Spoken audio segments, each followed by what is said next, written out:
Welcome back to the studio. Look at my poor spathiphyllum. I forgot to water it. So we're going to do a little test. I have some water and a little bit of fertilizer. We're going to see just how well she responds during the course of this video. I'm expecting her to perk up. Probably take me about 2 hours to get through the whole process of the video, so we'll see how she does.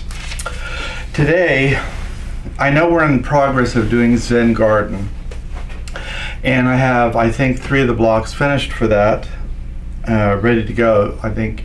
So, but this is the version that Patricia did, and what she did was just use 2 blocks, 2 of her favorite blocks of Zen Garden, and she alternated them.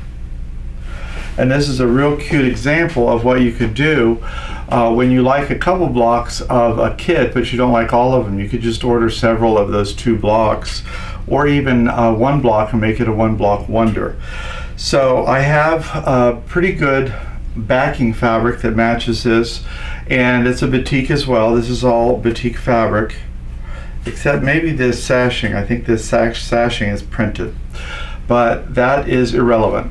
We're going to put this on the frame. I have 100% cotton batting. The batik is 100% cotton. All of these are 100% cotton, but I'm going to be using isocord to quilt, and I think I'm probably going to go with sort of a cream ivory for this design. I would not go with purple or rust or fuchsia or anything like that, because I would not like it on the cream. The cream on the colors wouldn't bother me, but the dark color on the background certainly would. So I'm going to be choosing a cream colored thread to use on the pattern for the quilt, and I chose 2 patterns initially for the design. One of them is called Blue Lagoon and the other one was called Peak. One is clearly a geometric and one is very clearly an organic floral leafy pattern. So I'll walk you through the process of why I made that decision, and I will tell you which one I was really leaning towards first, which one I'm going to go with, and then we'll get the quilt loaded and quilted. Before I started, actually for the last couple weeks, I have been planning on using this design called Peak. It's a new design, and I really like the way the pyramids interlock in between each row, and it's a really crisp geometric design, so I'm really was looking forward to using this.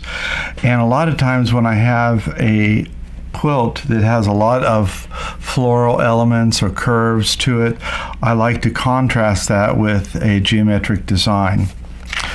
But this one also kept catching my eye. This is called Blue Lagoon, and there was just something about this element here that seemed to repeat the design element in the Zen Garden. And this will very much mimic the design of the applique itself. And so I think this is the one that is going to win. This is a 12-inch design, so it should go a little bit quicker, but that wasn't really my main design. This design was copyrighted by Natalie Gorman, and Patricia digitized it, and it is going on Patricia's quilt. I did just test my bobbin on the TOA gauge, and I made a little bit of adjustment.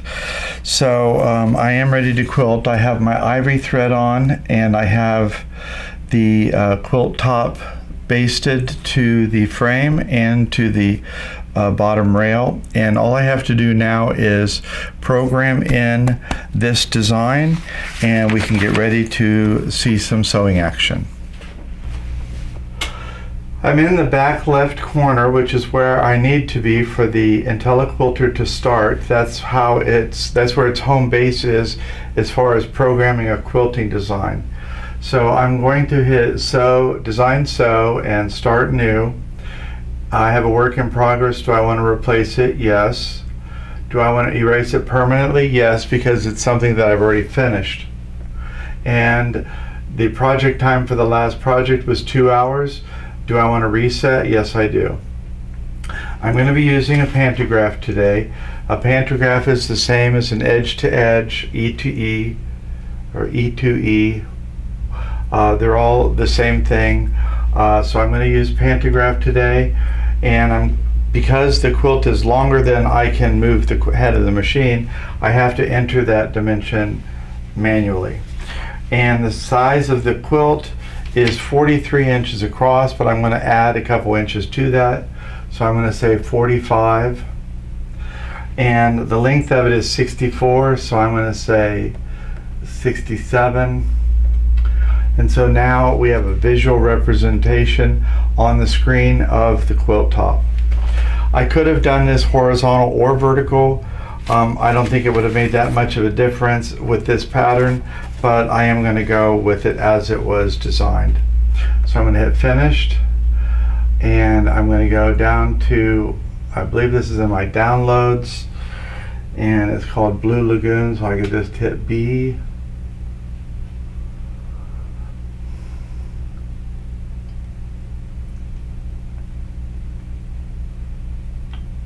Blue Lagoon. I'm going to bring it in twice for the even and odd rows, and there you have it. And you can see the spacing is really far apart. It isn't interlocking yet, so I'm going to touch gap, and I can see it's activated because it turned red. And now I'm just going to drag my finger until it is interlocked.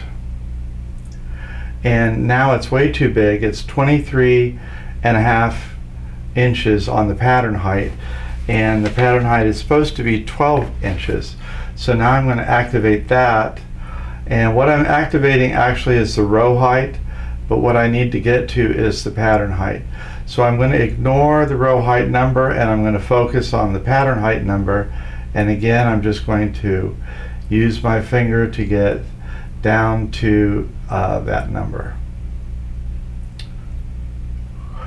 I got close with my finger, so now I could just use the plus and minus.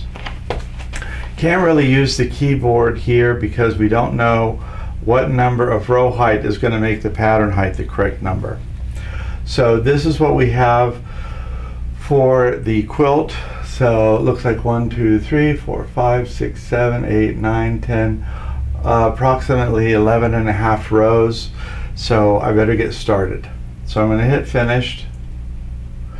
Transition type is going to be continuous, so I accept. And I'm going to hit sew quilt, panto sequencing, and I'm going to select the first pattern. Is that partial at the top? I'm going to hit continue.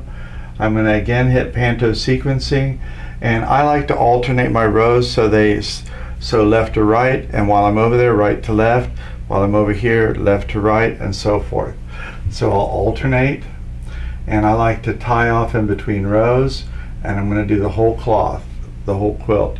So now if I need to stop in the middle of the quilt for any reason, I can just make note of what row I'm on, and when I turn the machine on the next day, I could just work on the existing project, and it will let me know where I'm at. I could just realign, and I'm ready to go. So I can hit sew quilt, and it's at its first point, and I need to make a few adjustments. I need to put the machine on manual because that's where the IntelliQuilter sews at, and I'm going to slow it down, my head of my machine down a little bit, and adjust my top tension. And now I'm going to hit start.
From here, all I have to do is take the needle up and raise the hopping foot and hit start. It's going to move over to the next position. It's going to take one stitch, and I'm going to hit start again.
So there you have it.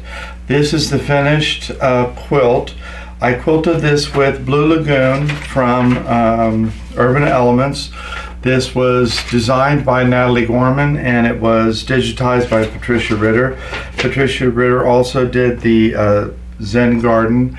These are only 2 of the blocks in the Zen Garden collection, and they were repeated over and over in this quilt. Patricia made this and sent it off quite a while ago.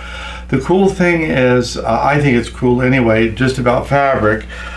This was made quite a while ago, the top, at least 10 years ago, but I think this fabric that I just got matches perfectly with the front of the quilt. So that's one of the things I love about fabric, how you could mix and match things that are newer and older, and I just love that. I already have the sleeve cut for the back. I always cut a 9-inch strip of fabric, and I'll go ahead and prepare that, but I haven't decided on the binding. I could use the same fabric as the binding, which would be a very muted binding, or I could use maybe the orange, which would give it a really sharp contrast, or the fuchsia, which would be a little lighter contrast because there's fuchsia in the outer border. But this one's finished, and I'm glad you stuck around with me. The Blue Lagoon looks really beautiful on here. The swirl in the quilting design really picks up with the swirl in the applique design, and that's repeated over and over throughout the quilt in both sections. So I think that's really cool also. This will be another one that's going to look really good once we get it hung up, and I'm glad to get it finished. And all I have to do is decide on the binding, and then I'll get it over to my friend who very gratefully does all the whip stitching on the bindings after I get them machined on.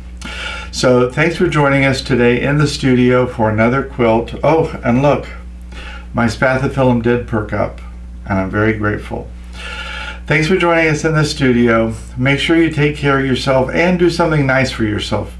Also, take care of each other and do something nice for somebody else. And here we go again.